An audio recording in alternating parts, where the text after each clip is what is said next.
preview, a semi-open world action RPG coming to both PC and console. Atlas Fallen caught my eye as a potential fusion of some of my favorite games and game elements. The developers have stated they took inspiration from both Horizon and God of War, which is exciting since Zero Dawn and Forbidden West are totally my favorite games, and God of War is obviously a top-tier title as well. The post-apocalyptic world and design of the enemy beasts definitely give me the Horizon vibes, and I can see how the melee-based combat system with its focus on combos and powerful special attacks pulls from God of War. Although Atlas definitely adds something very unique with its verticality and fluid movement. A lot of people will also draw comparisons to Forspoken, which definitely had a mixed reception. Regardless of what you thought of that game overall, Forspoken's parkour mobility system was a lot of fun, and I think Atlas's mobility system, which includes sand surfing, super high double jumps, and air dashes, is even better. The preview confirmed for me that Atlas Fallen does indeed blend elements of all of these games, plus it adds a few of its own twists, such as the unique mobility system, what looks to be a satisfyingly complex array of gear and abilities, and the option to play a fully fledged co-op mode, something we don't see too often.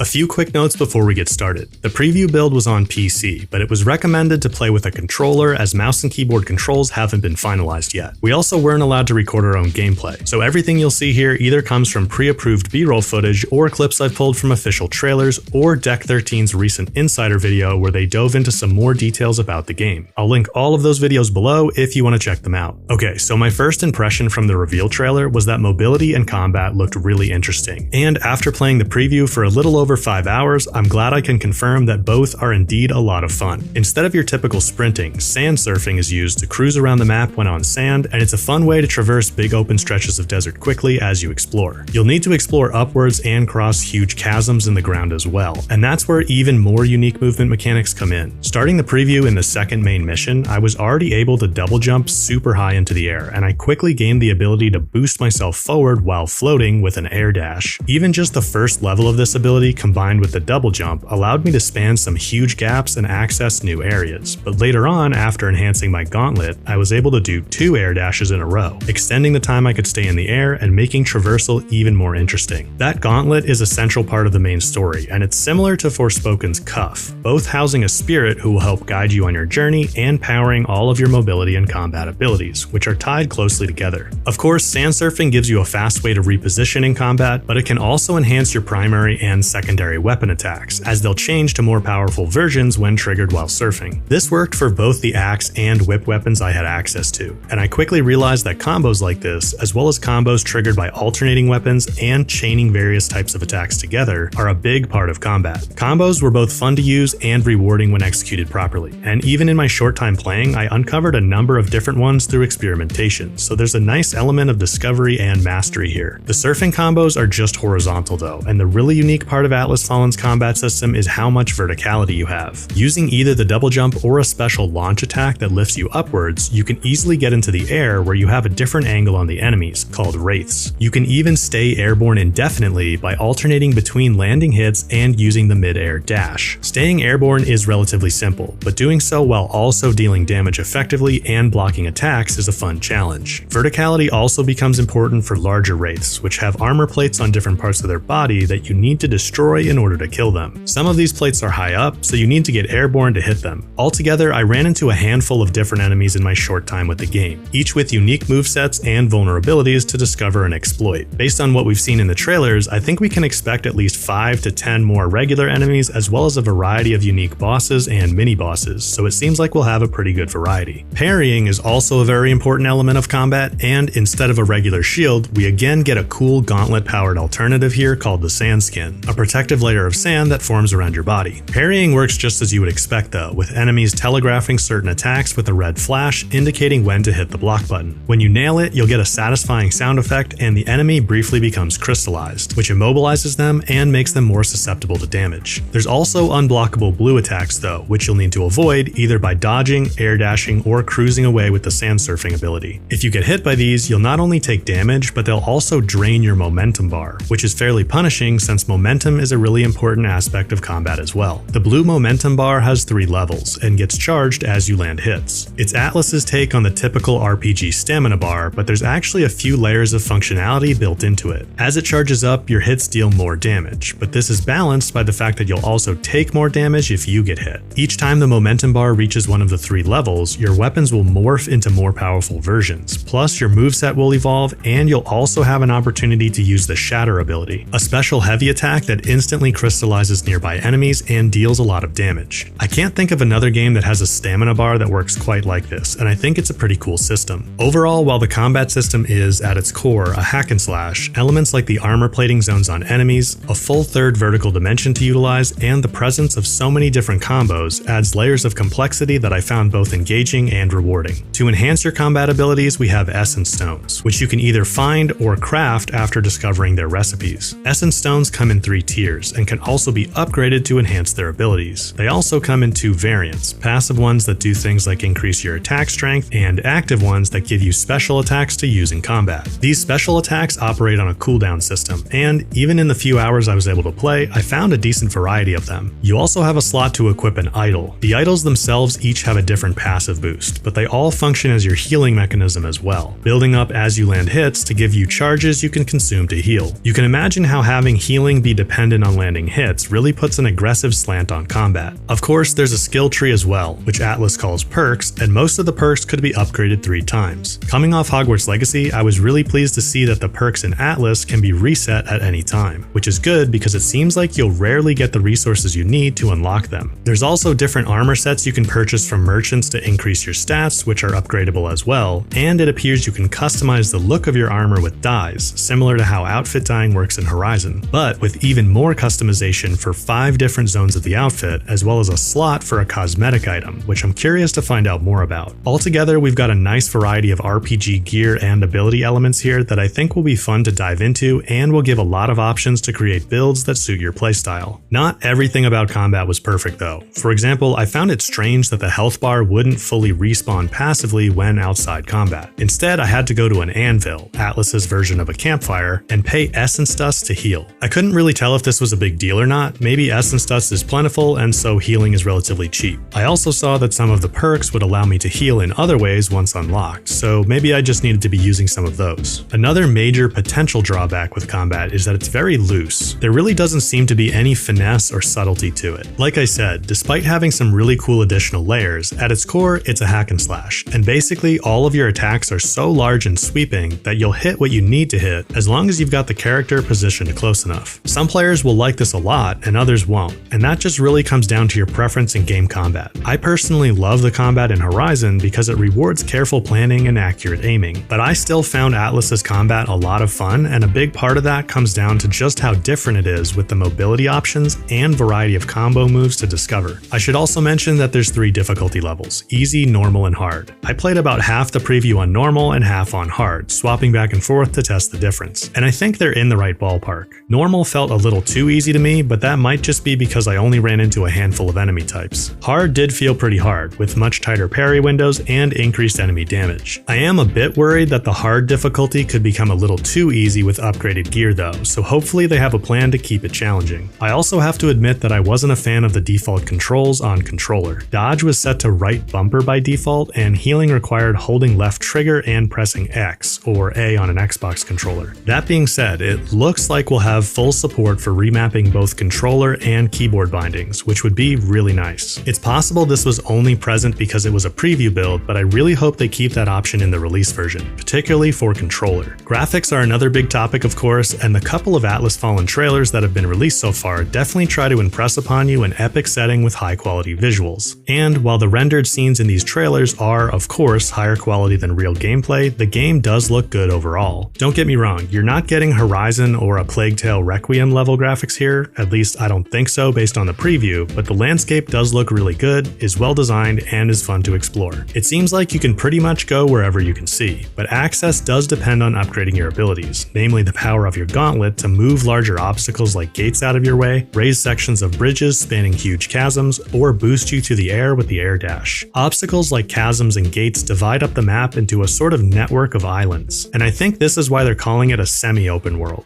I don't think you'll ever be locked into a linear corridor like in God of War, but you will need to progress story missions and upgrade abilities in order to gain access to new areas. I think it's a good system actually. The few areas I did get to explore were a decent size, and there were a variety of ruins, caves, and enemy encounters scattered around each one, making them feel larger. So those of you that want a true open world should find enough to do that you don't feel too constrained, but players that enjoy a bit more direction will get that.